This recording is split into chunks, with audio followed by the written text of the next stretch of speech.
Et l'avant-dernière personne que j'appelle ici à la tribune, c'est Eleonore Vial, qui est la directrice académique de l'Institut Paul Bocuse, institut qui a été particulièrement actif ces 10 dernières années au sein de l'AMFORT, puisque vous contribuez plusieurs fois d'ailleurs au conseil d'administration, mais aussi à l'organisation de ce forum. À toi l'honneur et le micro. Merci Philippe et bonjour à vous tous.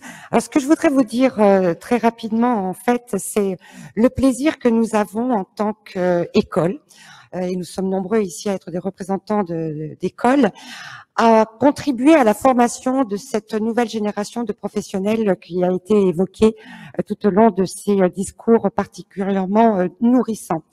Nous avons une chance inouïe parce que nous contribuons à une éducation, à une formation dans un secteur d'activité qui se caractérise par son dynamisme que l'on va qualifier de planétaire et qui, d'une certaine manière, est un véritable exemple en termes d'agilité et d'innovation. Alors, au risque d'être un tout petit peu provocatrice, je dirais que notre rôle, au-delà de sa mission intrinsèque, n'est plus seulement de former des bons managers, des bons cuisiniers. Il est, je crois, de notre devoir d'accompagner ces nouveaux citoyens du monde, ouverts d'esprit et visionnaires. Alors, c'est certainement une des caractéristiques de l'Institut Paul Bocuse, inspiré en cela par nos présidents, Paul Bocuse, qui, vous le savez, nous a quittés il y a tout juste un an, et Gérard Pélisson, nous venons de l'évoquer, et toutes deux sont des personnalités, des personnages absolument hors du commun. Alors c'est vrai, nous le savons, cela a été évoqué, nous l'entendons, nous le comprenons, nous avons à former, à qualifier nos étudiants avec de nouvelles compétences. Monsieur Cabal a beaucoup insisté sur ce principe. Et en tout cas, nous devons œuvrer pour l'employabilité de nos étudiants, une employabilité qui soit pérenne et qui soit évolutive. C'est en tout cas notre responsabilité majeure. Alors, au-delà, et deuxième petite provocation, au-delà de la recherche de la perfection du geste technique, de l'agilité dans la maîtrise des outils technologiques, il me semble aussi important d'insister sur le sens et l'esprit de l'accueil qui caractérise nos métiers. Eh bien, c'est certainement une nouvelle posture, une nouvelle culture que nous devons insuffler dans notre pédagogie. Alors oui, c'est vrai, il faut que l'on intègre les nouvelles technologies. Les big data font leur apparition. Le client aujourd'hui est devenu de plus en plus responsable, conscient, soucieux de son bien-être. C'est lui aujourd'hui qui finalement, d'une certaine manière, décide quel va être son besoin. Et c'est lui qui va guider l'offre nouvelle et ce n'est plus le contraire sur notre marché. En tout cas, ce qui est en train de se passer dans le monde, c'est une véritable invitation, non seulement pour l'industrie, mais aussi pour nous, écoles, à innover, à se différencier et puis à imaginer finalement les futurs possibles. Alors, nous sommes finalement face à deux enjeux que nous trouvons absolument passionnants. Nous avons d'une part les millennials, cette nouvelle génération bien représentée que nous avons vue tout à l'heure.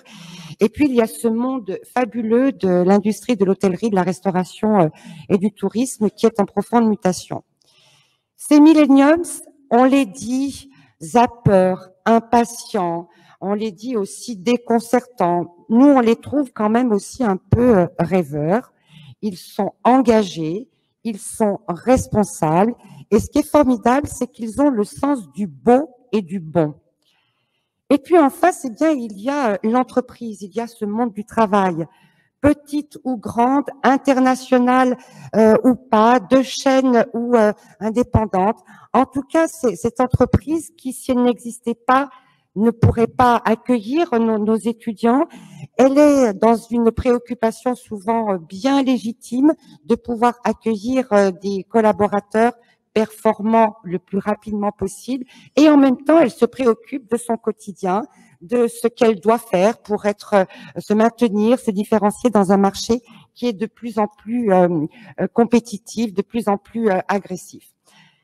Et c'est là que, selon nous, la recherche scientifique crée un lien sinon original, en tout cas qui se veut pragmatique à l'Institut Paul Bocuse, entre la formation et l'entreprise.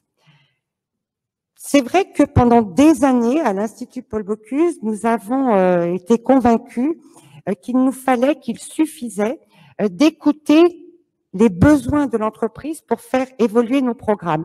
C'est toujours le cas. Cette expérience de l'entreprise, cette attente, ces besoins est indispensable et nous devons avoir en permanence les oreilles grandes ouvertes sur ces besoins actuels et futurs de l'entreprise.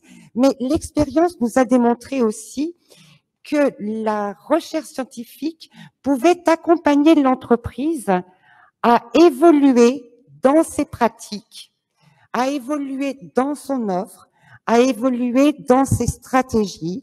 Et ça, c'est un lien formidable parce qu'en même temps, au travers des travaux de recherche qui sont réalisés pour l'entreprise, eh bien, ce sont nos étudiants qui sont les premiers bénéficiaires d'une nouvelle connaissance, d'un nouvel apport de connaissances, et puis qui peut-être vont contribuer encore un peu mieux, encore d'une manière différente, à leur intégration dans notre monde de demain.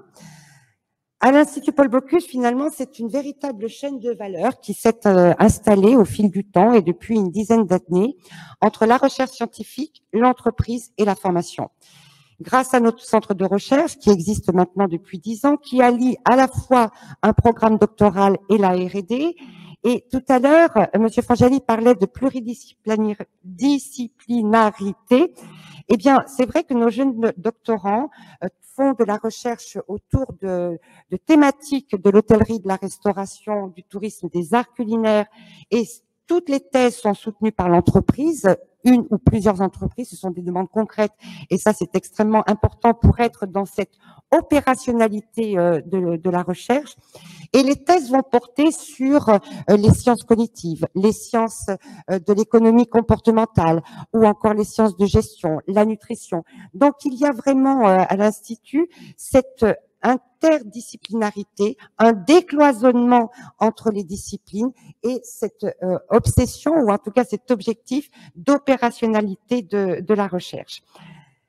Et puis nos étudiants, eh bien, eux, ça leur permet aussi, entre autres, grâce à la plateforme expérimentale que nous avons développée à l'Institut Paul Bocuse, un laboratoire labellisé Enol, un Living Lab, ça leur permet de participer dans le cadre de pratiques d'analyse et d'observation en situation réelle, de toucher du doigt la rigueur scientifique.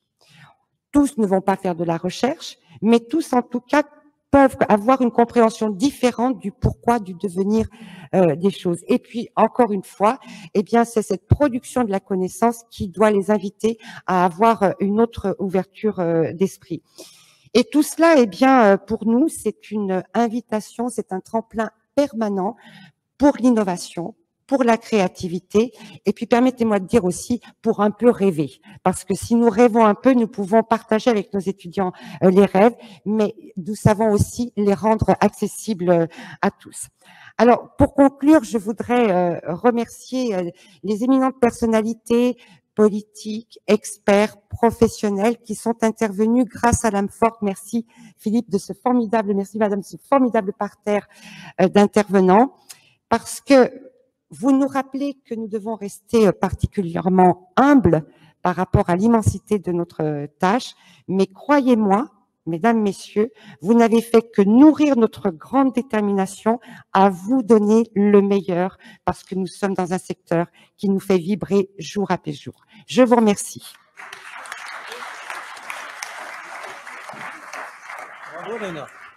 Très intéressant, Léonore, et on va continuer au cours de ces 2 jours, effectivement, à travailler, à discuter et à réfléchir autour des travaux de recherche qui sont faits dans cette belle école.